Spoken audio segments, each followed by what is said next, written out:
अगर उन्होंने कुछ इस किस्म का ड्रामा करने की कोशिश की तो इंशाल्लाह ताला कलकत्ते तक पहुंचाते हैं। लेकिन उन्होंने कहा 55 साल पहले क्या हुआ था, पाकिस्तान के 2 टुकड़े हुए थे।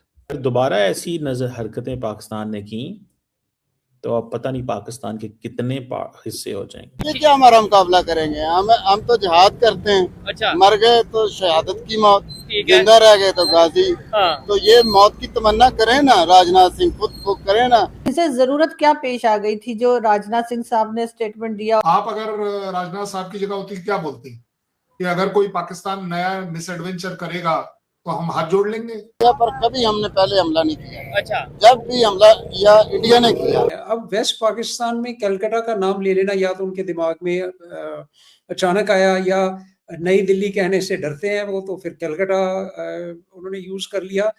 देखिए, अगर आप बम इंडिया पे मारेंगे और इंडिया आप पे मार देगा, वो तो यहाँ बहुत कम हिंदू मारेंगे। अगर हम बॉम्बे पे अटैक करते हैं तो 3 मिलियन पीपल, उन हिंदुओं को मारते हुए आप 3 मिलियन मुसलमानों को भी मार देंगे। सब नरेंद्र मोदी साहब जो हैं वो माहौल गर्म कर रहे हैं हमारे यहाँ पे। ये क्यों कर रहे हैं?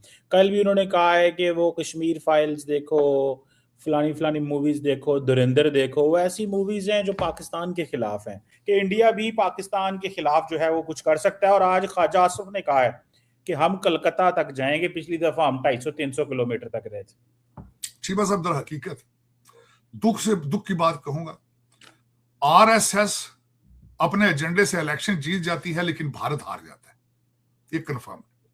हर इलेक्शन में जो ये पाकिस्तान और इस्लाम के खिलाफ प्रोपेगेंडा करके इलेक्शन जीतते हैं, उसमें भारत हार जाता है। भारत 50 साल पीछे चला जाता है। चीमा साहब, उसमें दर हकीकत मैं बिल्कुल देख रहा था सबकी स्टेटमेंटें कि अभी तक जो है संधूर अभी जारी है, फलाना है, ये है। लेकिन चीमा साहब, दर हकीकत इस वक्त जो मैंने बताया था ना, आज आपका इस्लामाबाद अकॉर्ड हो ना हो, आपके पड़ोसियों के मुंह से झाग निकलनी शुरू हो चुकी। मैं 10 मई के बाद चीमा साहब मैंने मीडिया बंद कर दिया भारत का देखना। वहां पे एक भी जर्नलिस्ट नहीं है, सारे बीजेपी के मुलाजिम है, सारे चैनल बोले तो खरीद लिया जाता है। कल कांग्रेस में किसी खूबसूरत, पता नहीं कांग्रेसी पता नहीं बुलेट प्रूफ जैकेट पाई फिर रहे हैं या फिर रहे हैं, पता नहीं, I have no clue about it. 2 लोगों पे मुझे बड़ी तशवीश है। चीमा साहब, एक तो स्टेटमेंट किसी ने दी, उन्हें कहा इस्लाम से इतनी नफरत है, मुसलमानों से इतनी नफरत है, उनकी लाइव ही गैस के ऊपर खाना किस तरह बना लेते हो भाई? अपनी गाड़ियों में जो मुसलमान मुल्कों से तेल आ रहा है वो क्या अपनी गाड़ियों में डाल रहे हो? साइकिलों पे फिरो, खोतों पे फिरो, गधे ले लो फिर तुम, अगर इतनी नफरत है। उधर से तेल आए, उनको भाई जाके चुमिया लेंदे उठे जाके, जिस टाइम 9 मिलियन से ज्यादा इस वक्त चीमा साहब आपके इंडियन जो है गल्फ स्टेटों में अंदर, उनको वापस बुलाओ। अबू धाबी के अंदर इतना बड़ा मंदिर बनाने की क्या जरूरत थी भाई? वो इस्लामिक स्टेट नहीं, वहां तो अजान है 5-5 दफा। चीमा साहब, इतनी नफरत है, मैं समझता हूं इस बंदे ने इतनी ज्यादती की है अपनी कौम के साथ। मैं पिछले दिनों दुबई के अंदर था चीमा साहब, अबू धाबी, तो एक दोस्त ने मुझे कॉल करके कहा, उसने कहा यार एक घर बड़ा सस्ता लगा है। आप एक्सट्रीम देखें नफरत की क्या। मैंने कहा क्यों भी सस्ता क्यों लगा? उसने कहा बहुत अच्छी पॉपुलेशन है, बड़ा अच्छा है, बड़ा खूबसूरत घर है, आके देखो, बड़ा सस्ता ले दूंगा। मैंने कहा क्यों? कहता वहां पे इंडियन है, एक हिंदू है, हमारा दोस्त ही है, क्योंकि घर के नजदीक मस्जिद की बुनियादें रखी गई है, तो वो कहता है मैंने इस घर में नहीं रहना क्योंकि यहां अजान की आवाज आएगी। तो भी तुम कंट्री छोड़ दो, निकलो वहां से, तुम निकलो। लेकिन चीमा साहब, दर हकीकत नफरतें, एक तो सबसे बड़े नफरत बिकती बहुत है बड़ी तेजी के साथ। ये बड़े स्मार्ट लोग हैं, बड़े स्मार्ट लोग। आरएसएस और बीजेपी इतनी स्मार्ट है चीमा साहब, अब तो ये जाएंगे नहीं, ये अब ये इंडिया नहीं छोड़ते। जितना पैसा इनके पास है, किसी सारी अपोजिशन इकट्ठी होकर पैसा इकट्ठा कर ले, इनका इतना पैसा इनके पास है। दूसरा, ने टूल का पता चल गया है कि किस तरीके से डराना है, जजों को किस तरह डराना है, अवाम को किस तरह डराना है, किस, और उस देखिए एक मजहब बेचते हैं दूसरा डरा के। अब ये नहीं जाते चीमा साहब, ये इंडिया का सत्यानाश करके जाएंगे, इंडिया तबाह करके जाएंगे, क्योंकि नफरतों के अंदर कंट्री तबाह ही होते हैं, आगे नहीं जाते। इनको ये नहीं पता। मैं समझता रहा हूं ये स्मार्ट लोग हैं, और खासकर मैं समझता था खतरी बनी है, बड़े स्मार्ट लोग हैं, कारोबार पे ध्यान देते हैं, लेकिन वो खतरे की बनी है, बेचारे यहाँ से भाग के दुबई चले गए हैं, अमेरिका चले गए, पैसा निकाल के भाग गए। चीमा साहब जहां आखिरी पॉइंट नहीं, चीमा साहब जहां दो बंदे थप्पड़ मार रहे हो एक दूसरे को, पैसा वहां नहीं रहता, पैसा भाग जाता है वहां से। पैसा सिर्फ पैसा वो जगह पसंद करता है जहां अमन हो, पीस हो, जहां मोहब्बत का पैगाम दिया जाए, पैसा भाग जाता है वहां से। बल्कि अडानी अंबानी भाग रहे हैं, अमेरिका के अंदर रिफाइनरी लगा रहे हैं, तो इंडिया में क्यों नहीं लगाई भी उन्होंने? यहाँ ब्राउन्सविल टेक्सास में रिफाइनरी लगा रहे हैं, क्यों? क्योंकि उन्हें पता है इसका कोई मुस्तकबिल नहीं है इंडिया का अंडर दीस सर्कमस्टांसेस। आरएसएस तो आगे 50 साल यहां से नहीं जाती, और उनके पास टूल क्या है? सिर्फ 2 टूल है, पाकिस्तान की नफरत है और इस्लाम से नफरत है, और डबल स्टैंडर्ड है उसमें। सोमनाथ के मंदिर वाले रिश्तेदार बना लिए, भाईजान है उनके, जायनस जो है बाप बना लिया उन्होंने आरएसएस ने। तो इनका बचना है पॉसिबल? अब जायनस कहता है कि ग्रेटर इजराइल बनाना है, ये कहते हैं जी हमने अखंड भारत बनाना है दोनों को प्रैक्टिकल इसका अगर किया जाए तो हो सकता है ये पॉसिबल। देखे ना, ये तो चीमा साहब एक विश हो सकती है, ख्वाहिश हो सकती है, प्रैक्टिकली नहीं होगा। ये कौम के बच्चे मरवाएंगे, और उसमें क्यों मरवाएंगे? देखें, उसका पहला फ्रूट तो आ चुका है।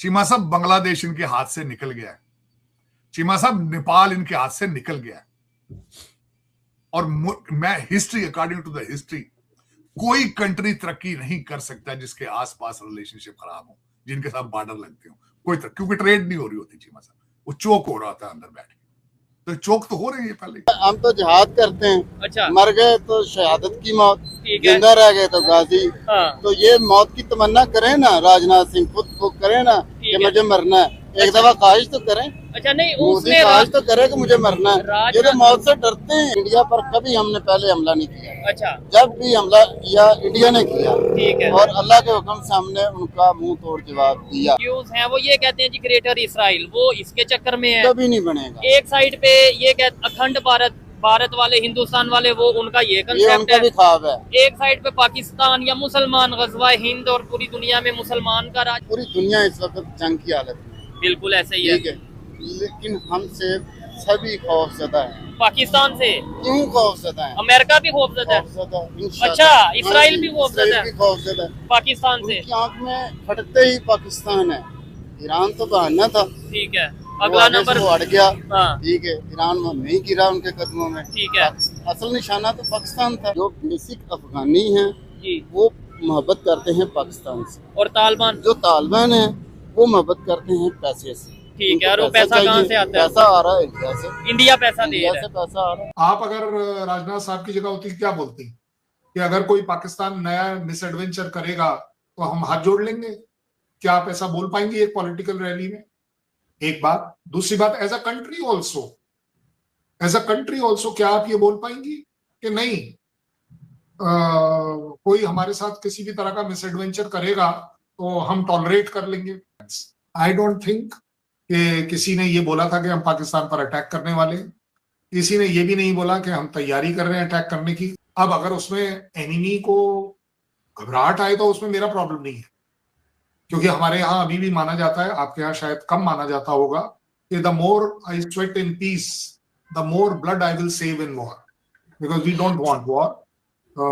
हम अपनी स्ट्रेंथ, अपनी चीजों को दिखाकर अगर दूसरे को समझा सकें तो ज्यादा अच्छी बात है, बट अगर वॉर चाहिए तो फिर चाहिए। नमस्ते दोस्तों, जय हिंद। बार बार मुंह की खाने के बाद भी पाकिस्तान बाहर जाने का नाम नहीं ले रहा है। पिछले साल ऑपरेशन सिंदूर के बाद भी वह अपनी हरकतों से बाज नहीं आ रहा था। ऑपरेशन सिंदूर को मई में 1 साल पूरे होने को हैं। उसके पहले ही पाकिस्तान की ओर से बार बार ऐसे बयान आ रहे हैं जो नज़रअंदाज करने लायक नहीं हैं। वह मामले की गंभीरता को भी बढ़ा रहे हैं। फिर चाहे अब्दुल बासित का दिल्ली और मुंबई को न्यूक्लियर बम से उड़ाने का बयान हो, या अभी अभी पाकिस्तान की ओर से आ रहे लगातार बयानात। पाकिस्तान पहले ही यह प्रोपेगेंडा जोर शोर से फैला रहा है कि भारत फॉल्स फ्लैग ऑपरेशन की तैयारी में है। मतलब पाकिस्तान के कैदी जो भारत में बंद है, उससे भारत खुद के ऊपर एक झूठा हमला कराकर पाकिस्तान पे हमला करने की फिराक में है, ऐसा पाकिस्तानी का मानना है। और पाकिस्तानी यह झूठे प्रोपेगेंडा को लगातार बढ़ावा दे रहे हैं। इसी कड़ी में एक नया डेवलपमेंट भी हुआ है। हाल ही में पाकिस्तान के रक्षा मंत्री ख्वाजा आसिफ ने कहा है कि इस बार हम 200 किलोमीटर तक दूर नहीं बल्कि कोलकाता को भी टारगेट करेंगे। यूएस रिपोर्ट की माने तो इंडिया और पाकिस्तान में इस साल भी युद्ध होने के पूरे संभावनाएं हैं। ख्वाजा आसिफ की इस गीदड़ भभकी पर भारत का भी बयान आ गया है। रक्षा मंत्री राजनाथ सिंह ने कहा कि 55 साल पहले पाकिस्तान के 2 टुकड़े हुए थे, लेकिन इस बार उसने ऐसा कुछ किया तो भगवान जाने उसके कितने टुकड़े होंगे।